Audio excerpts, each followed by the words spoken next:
Hello, this is part two of a culture of preparing for war if you want peace.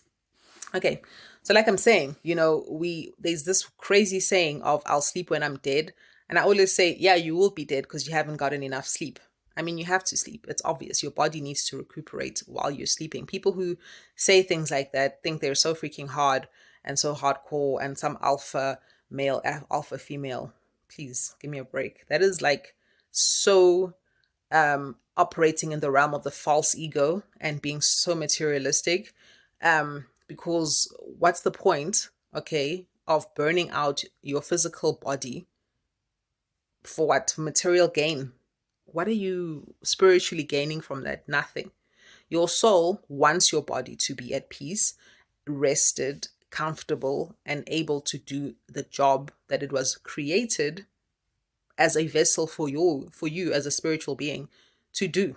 And rest is important. Sleeping, resting, chilling, going out into nature, whatever you have to do, drinking enough water, eating healthy food, meditating, hanging out with friends and family who you vibe with and who you love. Those are all important things. They're not wasting time. You're not slacking off.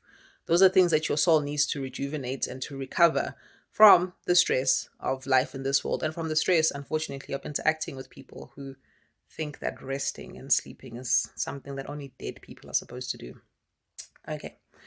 Um, Protect your peace by protecting your boundaries.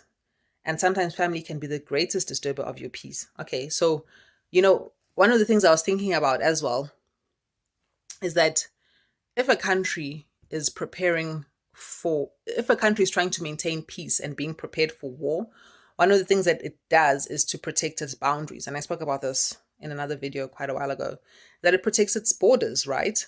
It makes sure that they have proper patrols, proper demarcations, proper fencing or walls or whatever to protect their boundaries from illegal infiltration. Okay, obviously you allow people in and out of your country. It's not like you closed off, but those people need to be accounted for. Otherwise, you don't know what they're going to be doing in your country, right? I mean, if all your citizens need to be accounted for, then why shouldn't the foreigners, right? So, similarly, you as a person, you need to protect your boundaries. What are boundaries? It's the people, places, and things that you need to see, do, and um, be at, right?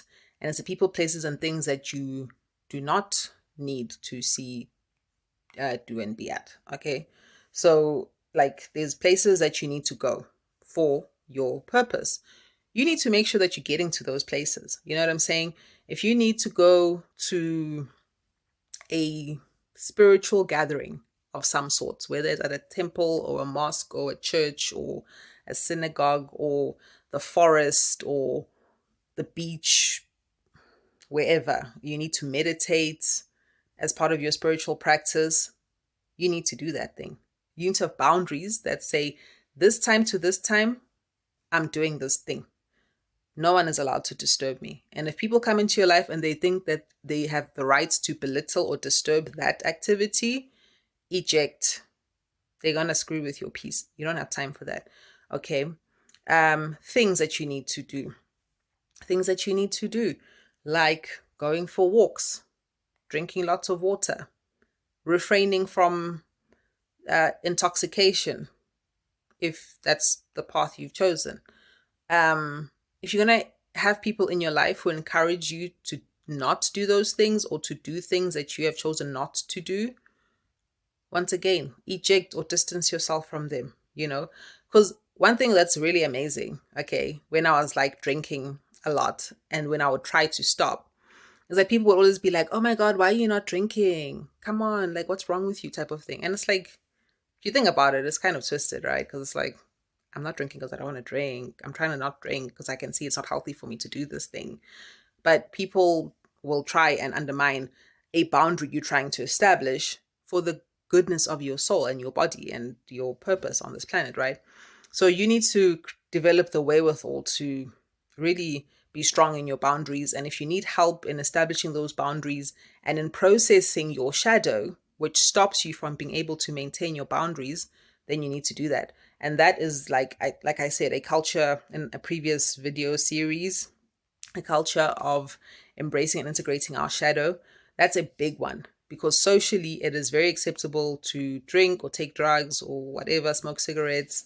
When you're with people who do those things and then you stop, your shadow of perhaps fearing rejection or fearing abandonment or fearing being made fun of or fearing not being given pride of place in a friend or family setting, those fears flare up. Okay, those are shadow aspects of your personality which you have to deal with. You have to embrace them. So you embrace them by looking at them and saying, okay, why do I feel like this? And then you have to go back to the past. When did I feel abandoned? When did I feel rejected? How did it make me feel? You probably felt ashamed, right? Because shame is probably the one thing that definitely feeds your shadow.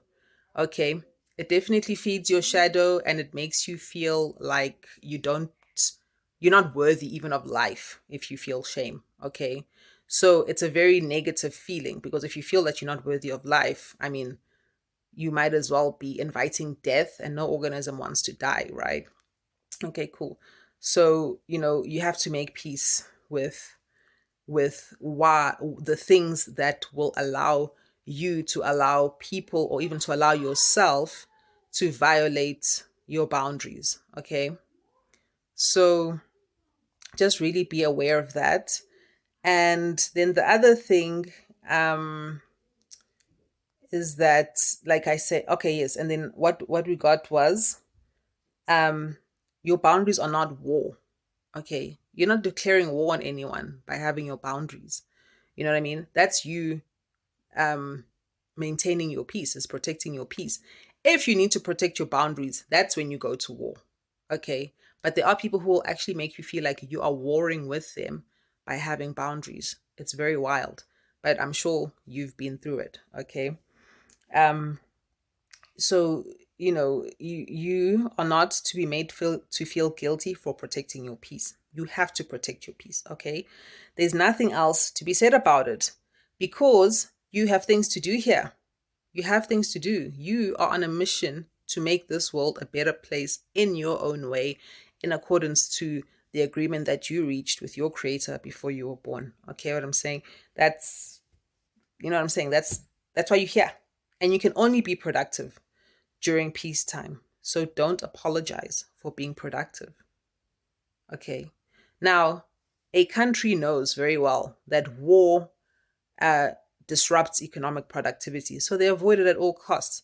Unfortunately, in this world that we live in, especially since World War One, let's even say 1912, okay, in particular, but even before that, okay, but really the modern world that we live in has seen an incredible thing where there are certain entities, powers, families, organizations that benefit from the world being at war.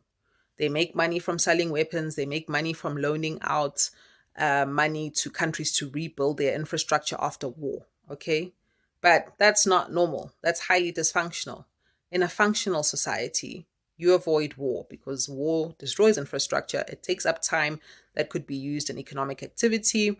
It kills off the productive people of your society who should be the drivers of your economic progress. You know what I'm saying? So you're not going to go anywhere by being productive. And like I said in a very early video, is that economics is basically the ability to maximize the things that you have so that you can be more productive in fulfilling your potential, to realize your purpose for being on this planet. All right. So that's what it means to have a culture of economic consciousness. It's not what we see today. What we see today in terms of economic consciousness or economic activity is very much skewed and very reduced from the noble goals it should be aspiring to attain on behalf of the society. Okay, and that's like a whole other video which I have to do.